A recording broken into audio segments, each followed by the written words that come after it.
Praise the Lord. Bless food रेसिपीमध्ये आपणा सर्वांचं खूप मनापासून स्वागत. आणि आज आपण चिरमुऱ्यापासून अगदी चटपटीत भडंग कसा बनवायचा तो बघतोय. तर त्यासाठी लागणारा आधी आपण सिक्रेट मसाला करून घेऊयात. इथे मी 50 ग्रॅम मिरची पावडर घेतलेली आहे. तर 1 किलो चिरमुऱ्यांसाठीचे हे प्रमाण आहे. प्रमाण मी डिस्क्रिप्शनमध्ये देईन तुम्हाला. इथे 100 ग्रॅम साखर, 1 चमचा हिंग तुम्हाला आवडत नसल्यास तुम्ही कमी घातलं तरी चालेल.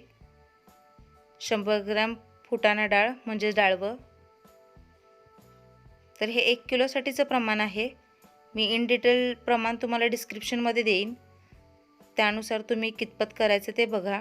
इथे मी अर्धा चमचा हळद घातलेली आहे.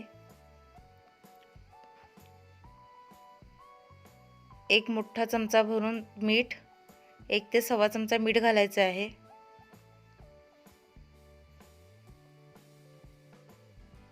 आणि आता हे छान आपण बारीक करून घेऊयात. याची पावडर करून घ्यायची आहे आपल्याला. तर भडंग बनवण्यासाठी महत्त्वाचा आहे तो हा मसाला. तर ही एक सिक्रेट रेसिपी आहे. अगदी विकतचा भडंग असतो तशी टेस्ट लागते या मसाल्यामुळे. तर तुम्ही हा करून अगदी 3 ते 4 महिने स्टोअर देखील करू शकता. इथे मी तेल घेतलेलं आहे. तर तेल छान गरम झालंय. यामध्ये आपण कढीपत्ता घालूयात. तर 1 किलो भडंगसाठी आपल्याला जवळपास 150 ते 200 ml तेल घ्यायचं आहे. इथे 1.5 वाटी तेल घेतलेलं आहे मी. तर कढीपत्ता छान भाजून घ्यायचा आहे. हा भडंग थोडा वेगळ्या पद्धतीचा आहे, अगदी झटपट होतो. कढीपत्ता भाजून घेतल्यानंतर मी त्यामध्ये टाकत आहे शेंगदाणे. तर हे घरगुती शेंगदाणे आहेत म्हणून हे लालसर रंगाचे दिसत आहेत. तुम्ही तुमच्याकडे असणारे कोणतेही शेंगदाणे घातले तरीही चालतील. तर याची फोडणी देण्याची पद्धत वेगळी आहे, पण एकदम सोपी पद्धत आहे ही. तर शेंगदाणे छान असे आपल्याला कुरकुरीत भाजून घ्यायचे आहेत. कच्च्यावर शेंगदाणे भाजायचे नाही आहेत.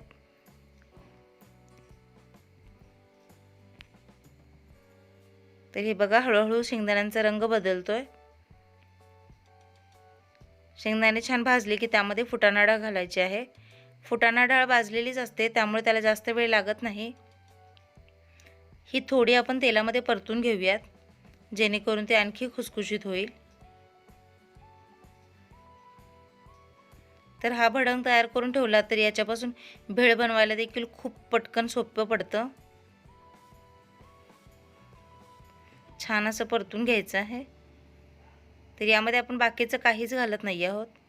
अगदी मोजक्या साहित्यामध्ये मस्त चटपटीत असा आपला भडंग तयार होतो. तर आता हे बघा, आपले शेंगदाणे आणि फुटाणा डाळ छान भाजलेले आहे. तर आपण हे चिरमुऱ्यामध्ये ही फोडणी ओतायची आहे. हे पटपट मिक्स करायचं आहे, कारण आपण जो मसाला घालणार तो या चिरमुऱ्यांना छानपैकी लागायला हवा. तर यामध्ये आपण जे भाजून घेतलेले शेंगदाणे, फुटाणा डाळ आणि सोबतच कढीपत्ता देखील आपण जो फ्राय करून घेतलेला आहे तो पण घालायचा आहे. अशा पद्धतीने ज्यावेळेस तुम्ही कढीपत्ता फ्राय करून घेता तो छान कुरकुरीत होतो आणि रंग देखील अजिबात बदललेला नाही आहे आणि खायला देखील छान लागतो आणि त्यामुळे भडंगची चव देखील छान होते. तर हे छान मिक्स करून घेतल्यानंतर आपण जो मसाला करून घेतलेला आहे तो यामध्ये टाकायचा आहे आणि पटपट मिक्स करायचा आहे. तर या मसाल्यामध्येच आपण सगळं घातलं आहे त्यामुळे आपल्याला एक्स्ट्राचं साखर, मीठ काहीच घालायची गरज नाही आहे. तो तुम्हाला चव करून बघितल्यास कमी जास्त काही वाटलं तर तुम्ही मीठ वगैरे घालू शकता. आणि आता हे छान चमच्याच्या साहाय्याने किंवा हाताच्या साहाय्याने तुम्ही पटपट मिक्स करा. आणि अशा प्रकारे आपला चटपटीत खमंग असा कोल्हापुरी पद्धतीचा झणझणीत भडंग तयार झालेला आहे. तुम्ही देखील नक्की करून बघा. तर रंग देखील सुंदर आलेला आहे, बघू शकताय तुम्ही. मला आशा आहे माझी रेसिपी तुम्हाला समजली देखील असेल, आवडली देखील असेल. आवडल्यास लाईक करा, शेअर करा, सबस्क्राईब करा आणि घंटी वाजवायला विसरू नका.